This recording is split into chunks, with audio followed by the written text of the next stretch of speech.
So hello to everyone.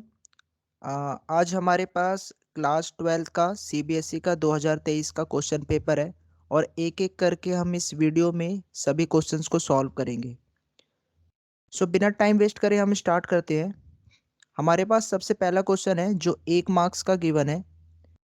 इस question में हमें एक 2x2 की मैट्रिक्स गिवन है जो कि इस रिप्रेजेंटेड है, एक 2x2 की मैट्रिक्स, और हमें फाइंड आउट करना है इस मैट्रिक्स की पावर 2023 जब हो जाएगी तो ये मैट्रिक्स कैसे दिखाई देगा, हमें ये फाइंड आउट करना है।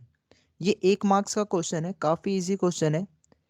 तो हमें जब भी इस तरीके के क्वेश्चंस आएंगे तो सबसे पहले हमें ये देखना है कि यहाँ पे जो मैट्रिक्स की पावर है वो एक ऑड है। ठीक है, एक ऑड पावर है।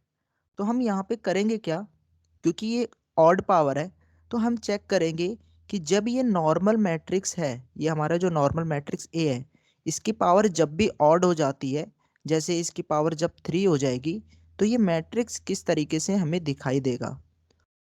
जिस भी रिप्रेजेंटेशन में एक बार हम पहले ये निकाल देते हैं कि जब इसकी पावर 3 हो जाती है तो कैसे दिखाई देता है।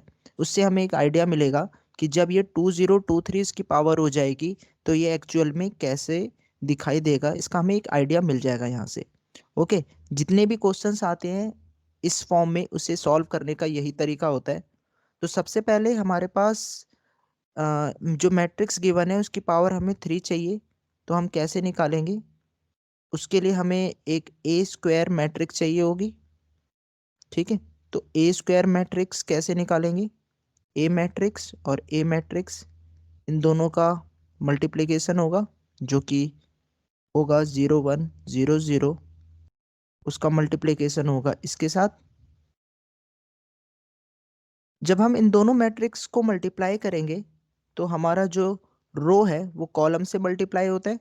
यही मल्टीप्लिकेशन का रूल है मैट्रिक्स में।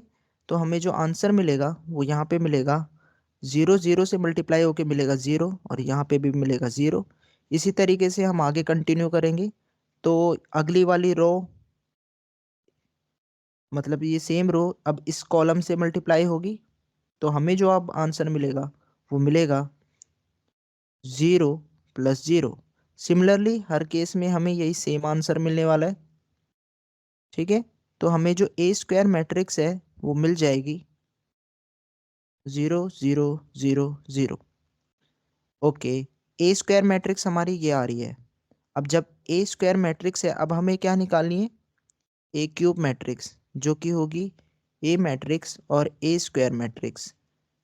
ओके, तो हमारे पास जो ए स्क्वायर मैट्रिक्स थी ना वो थी 0 0 1 0, और जो हमारी ए स्क्वायर मैट्रिक्स थी वो हमारे पास आ रही थी ये।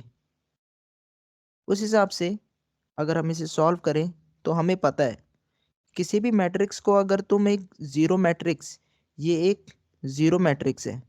ठीक है, जो हमारी ए स्क्वायर मैट्रिक्स जो हमने निकाली थी वो एक ज़ीरो मैट्रिक्स आई थी, ज़ीरो मैट्रिक्स। तो हम एक ज़ीरो मैट्रिक्स को एक अलग ए मैट्रिक्स से मल्टीप्लाई करेंगे तो हमारा यहाँ पे जो आंसर आएगा वो अगेन एक ज़ीरो मैट्रिक्स ही आने वाला है। ठीक है, तो हमें क्या पता चला कि जब हमने इस ए मैट्रिक्स की पावर क्यूब करी तो हमें जो मिल रहा है एक ज़ीरो मैट्रिक्स देखने को मिल रहा है। सिमिलरली जब हम इसकी पावर को आगे भी बढ़ाएंगे तो हमें ज़ीरो ही मैट्रिक्स मिलेगा। फिर मैं चाहे इसकी पावर ए की पावर 4 कर दूं, ए की पावर 5 कर दूं, ए की पावर 6 कर दूं, चाहे मैं ए की पावर 2023 भी कर दूं, हमें आंसर सेम मिलेगा और वो होगा ज़ीरो मैट्रिक्स। तो ये 1 नंबर का क्वेश्चन था। ठीक है, काफ़ी इजी क्वेश्चन था। इस क्वेश्चन में ऐसा कोई डिफिकल्टी थी नहीं।